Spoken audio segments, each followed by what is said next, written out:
Fall comes early to Rochester, Minnesota. By mid-September, the maple leaves begin to turn red, and the mornings and evenings grow quite chilly.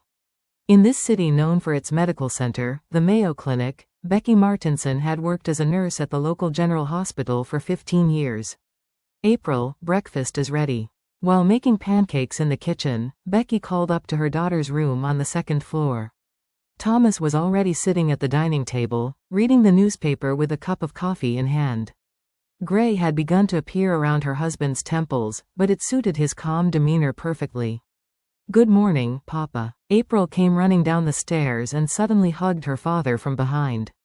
At 15, their daughter had her mother's light brown hair and her father's blue eyes. Though she had just started her freshman year of high school, she was already taller than her mother. "You have a test today, don't you?" Becky asked if she placed a plate of pancakes in front of April. "Yes, biology. I think I'll get a perfect score," April replied while pouring plenty of maple syrup on her pancakes. Becky and Thomas exchanged smiles at their daughter's confidence. "In that case, I'll let you have your sleepover this weekend," her mother said. April's face lit up at her mother's words. She had made plans to stay at her friend Caitlin Bradley's house. "Thanks, Mom. I'll let Caitlin know right away." After quickly finishing her breakfast, April took out her cell phone and began typing a message. The Martinson family and the Bradley family had gotten to know each other when April and Caitlin ended up in the same class at high school. At first, they only saw each other at PDA meetings, but the two girls quickly became friends and gradually the relationship developed into one between families. Richard Bradley was a well-respected pediatrician in the community. With his gentle manner and intelligent appearance, he had earned the trust of his young patients' parents. His wife, Margaret, was a full-time homemaker who actively participated in local volunteer activities. On the surface, they seemed like the perfect family.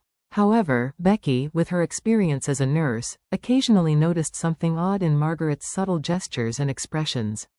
In particular, she was concerned about how tense Margaret became when Richard was around and how she always wore long-sleeved clothing regardless of the season. "Becky, these cookies are lovely. Would you mind sharing the recipe?" Margaret had approached Becky after last week's PDA meeting. Even then, she was wearing a long-sleeved blouse and Becky noticed her unconscious habit of pulling at her cuffs. "Yes, of course. It's a family secret recipe. I'll email it to you soon." Even as she continued the conversation, Becky's professional instincts were sensing something. But she couldn't probe any further. "Caitlin's house is really big. Her dad's a doctor, you know. They even have a soundproof basement. We're going to have a movie marathon there." Friday evening, April was excitedly talking about her weekend plans. As Becky packed her daughter's change of clothes and pajamas into a sports bag, she felt somewhat uneasy. "Is something bothering you?" Thomas placed his hand on Becky's shoulder and asked. He was good at reading concern in his wife's expressions. "No, I'm just a little worried since it's her first time staying at someone else's house." Becky shrugged as she answered. She herself didn't understand the source of this vague anxiety. "You're worrying too much. April is a responsible girl, and the Bradleys have a good reputation. Besides, we've told her to call immediately if anything happens, right?" Becky felt somewhat reassured by Thomas's words. He was always calm and rational. As a lawyer by profession, he was skilled at judging situations objectively without being swayed by emotions. "Yes, you're right." Becky put on a smile as she responded. "I'm leaving now." April gave her mother a hug and ran toward Richard Bradley's car, which was waiting for her. Richard waved from the window and greeted them politely. "I'll take good care of your daughter. I'll bring her back tomorrow afternoon." His smile was perfect. Too perfect, in fact, that Becky felt a chill. "Yes, please take care of her." Though she responded with a smile, anxiety again crossed Becky's heart. She stood at the doorway until the car disappeared around the corner. When she returned to the house, Thomas was sitting on the sofa watching television. "Come on, let's enjoy some time for just the two of us." Thomas took Becky's hand and invited her to sit on the sofa. Indeed, it was rare for them to spend quiet time together in their busy lives. Becky took a deep breath and smiled, trying to shake off her anxiety. April and Caitlin's friendship had deepened rapidly in just 2 months since high school began. Though they appeared to have opposite personalities, that seemed to be what drew them to each other. April was bright and active, a member of the drama club who always brought smiles to those around her. Caitlin, on the other hand, was quiet and sensitive, a member of the library committee who often spent her afternoons in the library. Caitlin is really smart, but she lacks confidence and never raises her hand in class. She always gets the right answer when the teacher calls on her, April had told her mother. As Becky listened to her daughter, she recalled Caitlin's behavior. The girl had once come to the hospital for a flu test. Becky remembered how she had shrunk back and hidden behind her mother when she saw a male doctor in a white coat. At the time, Becky thought it was just fear of doctors, but now she wondered if it might have been a different kind of signal. "Hey Mom, what do you think of Caitlin's mother?" April asked abruptly one day. "Margaret? Well, she seems like a kind person, but I get the impression she's a bit tense," Becky answered honestly. "I think so too. When Caitlin's dad is home, she gets really nervous. It's like she's afraid of making a mistake." Becky was surprised by her daughter's keen observation. April had not only kindness, but also the ability to perceive the subtleties of people's hearts. As the season deepened, April and Caitlin's friendship deepened as well. They began working on school projects together and frequently spent time together after school. However, they usually spent time at the Martinson house and rarely went to the Bradley house. "Why do you ever go to Caitlin's house?" When Becky asked, April gave a somewhat vague answer. "Her dad is strict, I guess. He doesn't really welcome friends over." Those words created a nagging feeling in Becky's heart. Richard Bradley was a respected pediatrician in the community. It was hard to imagine him being strict with children from his public persona. By mid-October, as Becky had more opportunities to meet Margaret at PDA gatherings, she began observing her more carefully. Though the season was already getting cold, she still found it strange that Margaret always wore long-sleeved clothing that covered her neck completely. She was also concerned about how Margaret would leave the room to speak quietly whenever she received a call from Richard. "Margaret, would you like to come over for tea next week?" Becky ventured to invite her. Margaret looked surprised for a moment. "Oh, yes, but I should check Richard's schedule first. I'm not inviting him, just some girl talk. Richard must be busy, right?" Becky felt Margaret's tension ease a bit. "Yes, I'd like that. I'll let you know." In the end, that tea gathering never happened. Margaret later contacted Becky, saying she had fallen ill. In early November, April brought up the subject during dinner. "Mom, Dad, I'd like to stay over at Caitlin's house this weekend." Thomas answered without particular concern, "Of course, that's fine," but Becky hesitated for a moment. "What's wrong, Mom?" April asked curiously. "Nothing. I'm just a little worried since it's your first time staying at someone else's house." "I'll be fine. I'm not a child anymore. Besides, Caitlin's dad is a doctor, right? I'd be in good hands if anything happened." Those words actually amplified Becky's anxiety. Because he was a doctor, if something happened.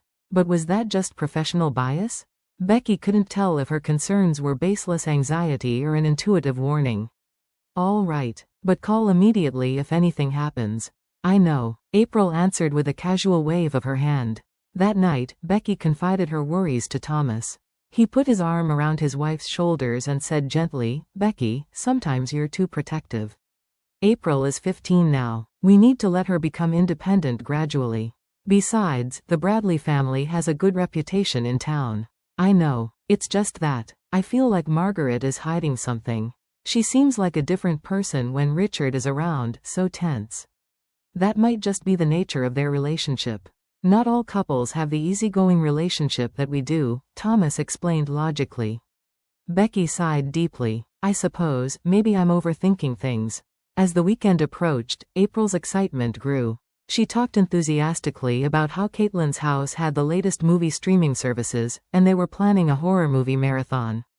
Friday morning, Becky checked that everything necessary was packed in April's overnight bag.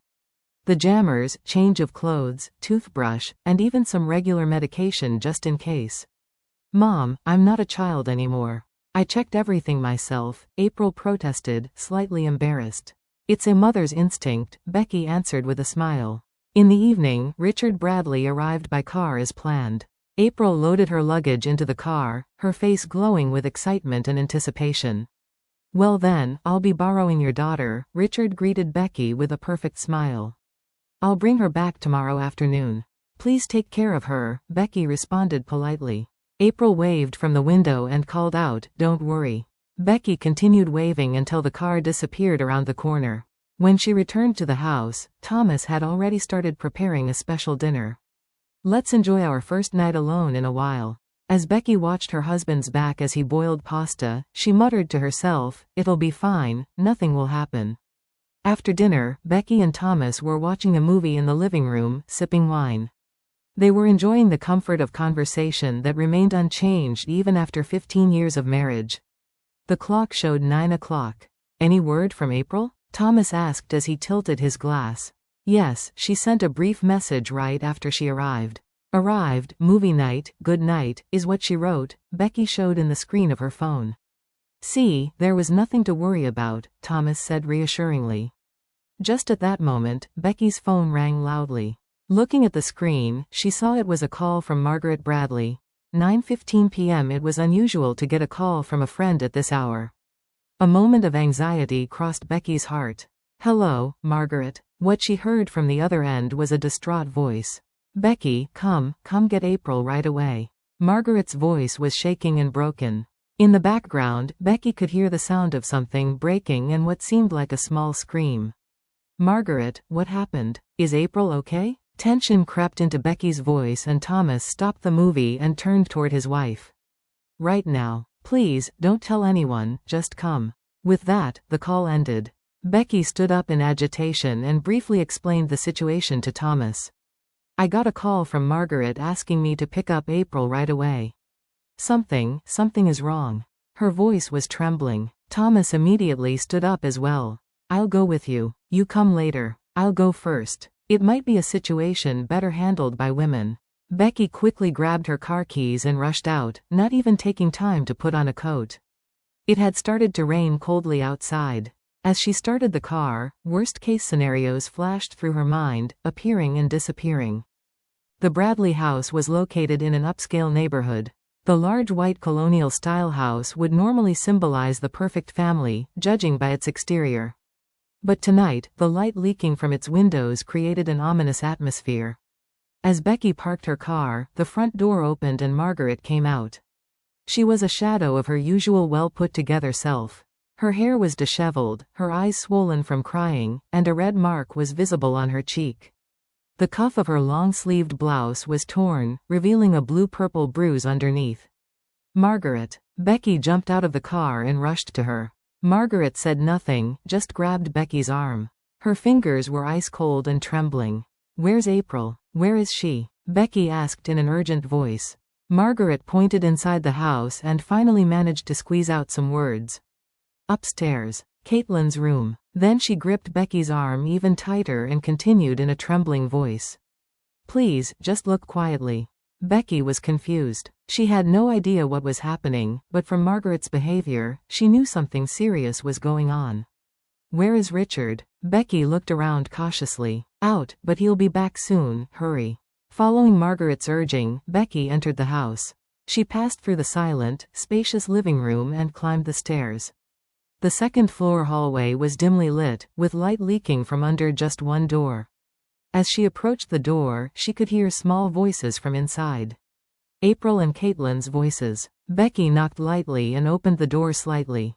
"April." Entering the room, she saw the two girls gathered around a laptop on the bed. Both had serious expressions and were concentrating on something. April looked up and showed surprise at seeing her mother. "Mom, why are you here?" "I got a call from Margaret." Becky began, then turned her attention to the laptop screen the girls were watching. At that moment, she gasped. The screen showed footage of what looked like a living room. Margaret was lying on the floor, and Richard was shouting something at her. There was no sound, but the violent nature of the scene was clear.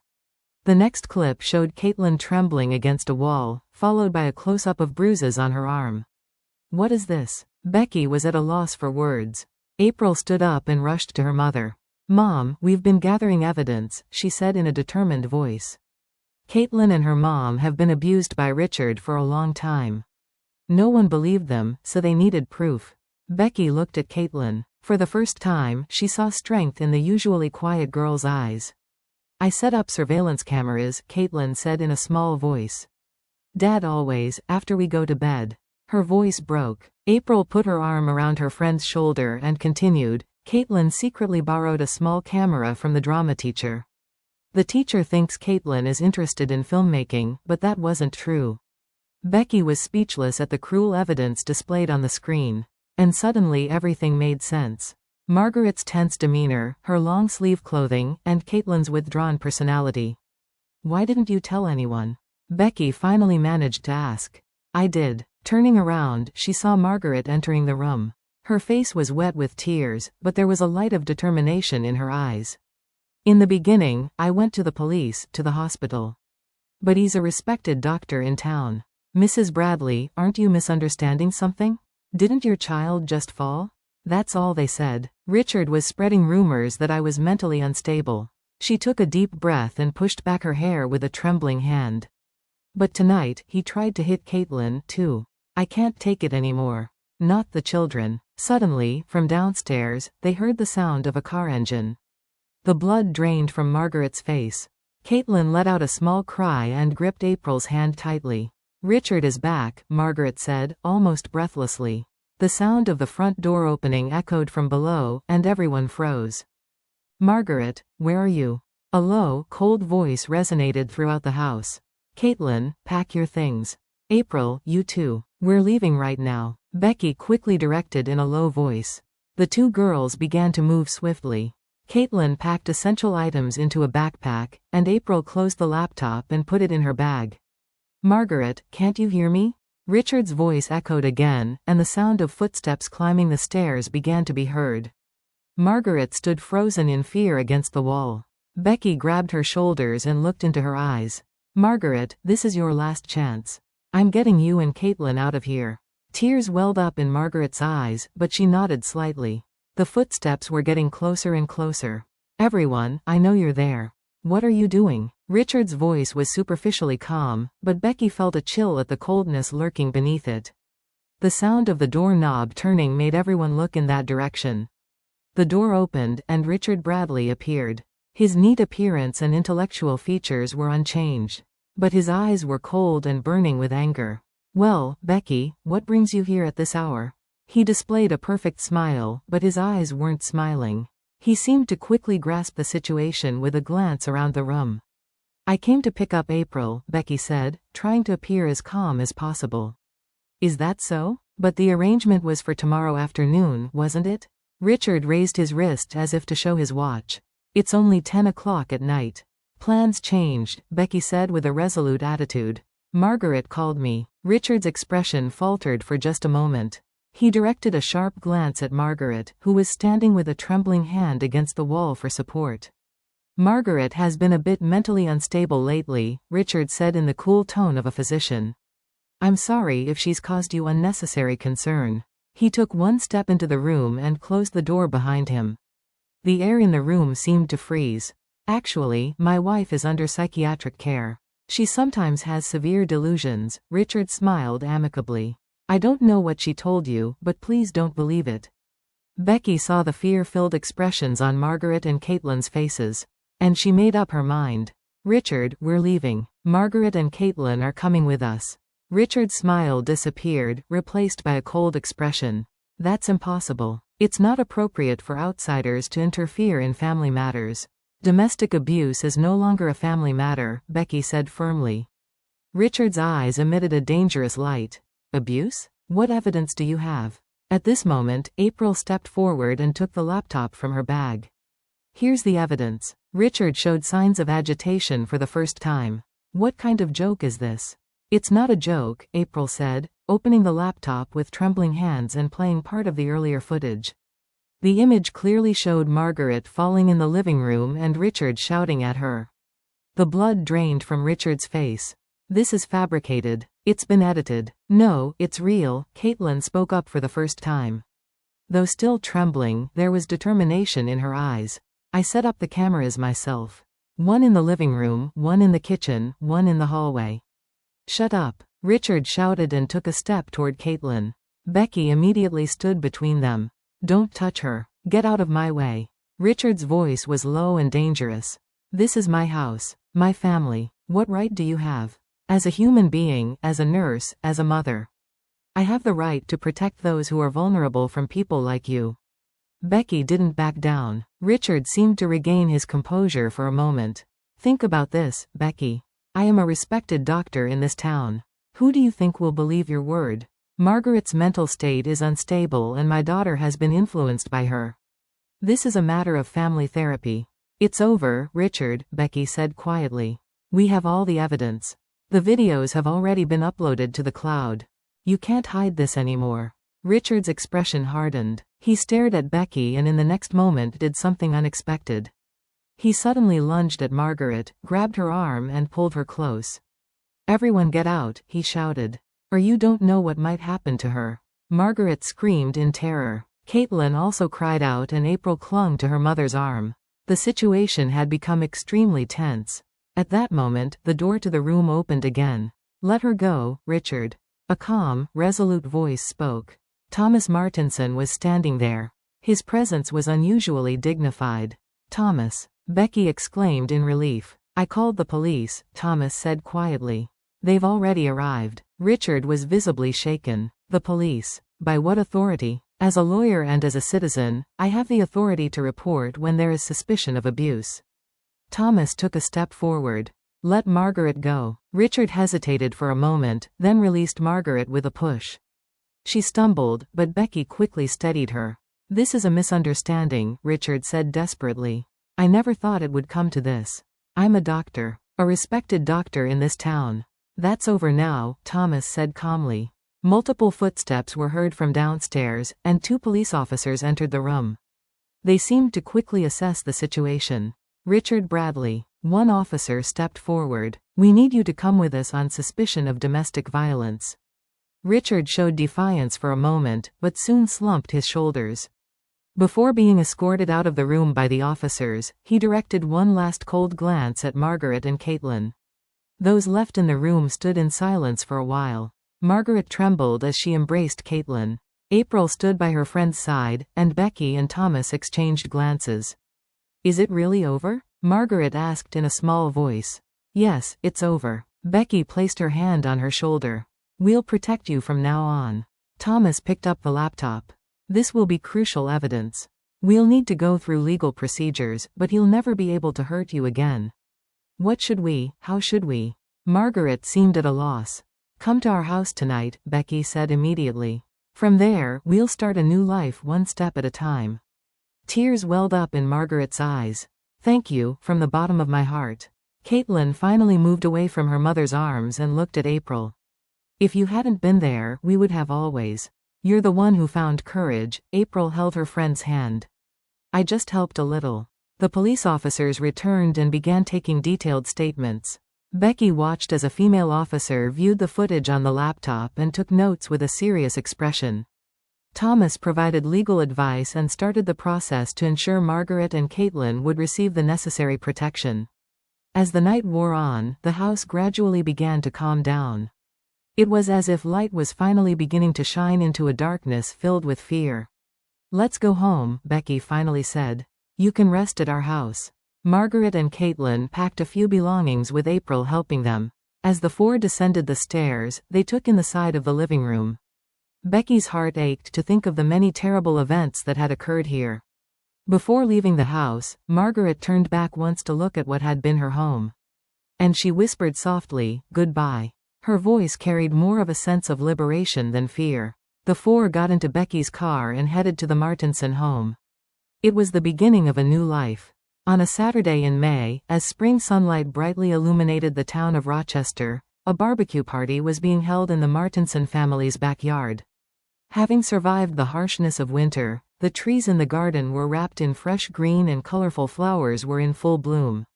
Caitlin, could you carry this salad? When Becky called from the kitchen, Caitlin appeared with more confident steps than before. A smile adorned her face with no trace of the fear that was once there. Yes, Aunt Becky. Caitlin responded cheerfully as she took the salad bowl. In the 6 months since the incident, Caitlin and Margaret had started a new life in an apartment near the Martinson home. Margaret had found a job at the local library, and Caitlin continued at the same high school, joining the drama club and beginning to find her voice. "Everyone, gather round," Thomas called from the center of the garden. Next to him stood a fellow lawyer with whom he had established a support organization for domestic violence victims after winning the case against Richard Bradley. Since the incident, Thomas had become even more committed to legal support activities in the community. April and Caitlin sat side by side on a blanket on the lawn, discussing a school project. Their friendship had deepened further, bonded by a strong connection of mutual support. Watching Caitlin's recovery, April had begun to consider becoming a psychological counselor in the future. "Margaret, I'm so glad you could come." Becky gently placed her hand on her friend's shoulder.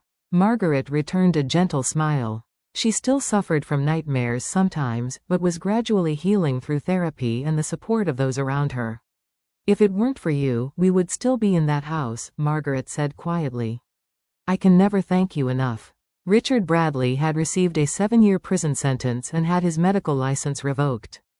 The reputation he had built in the community crumbled and many people were shocked. This incident taught the whole town about the danger of judging people solely by their surface reputation. "Let's make a toast." Thomas raised his glass to new beginnings. As everyone raised their glasses, Becky reflected on the changes of the past 6 months. The night of terror had passed and they were all moving forward in their own ways. Margaret and Caitlin had regained their freedom. April had learned the value of friendship and the importance of courage. And Becky herself had reconfirmed the importance of trusting her intuition and taking action. "Mom, look." April pointed to a corner of the garden. There, a young cherry tree planted during the winter was blooming for the first time. A symbol of new life, Becky smiled. Watching the cherry blossoms dance in the wind under the sunlight, Becky whispered in her heart. "Sometimes life takes unexpected turns. Even if there are nights of terror, morning always comes. And we have the power to find light even in darkness." Their story was not an ending, but the beginning of a new chapter.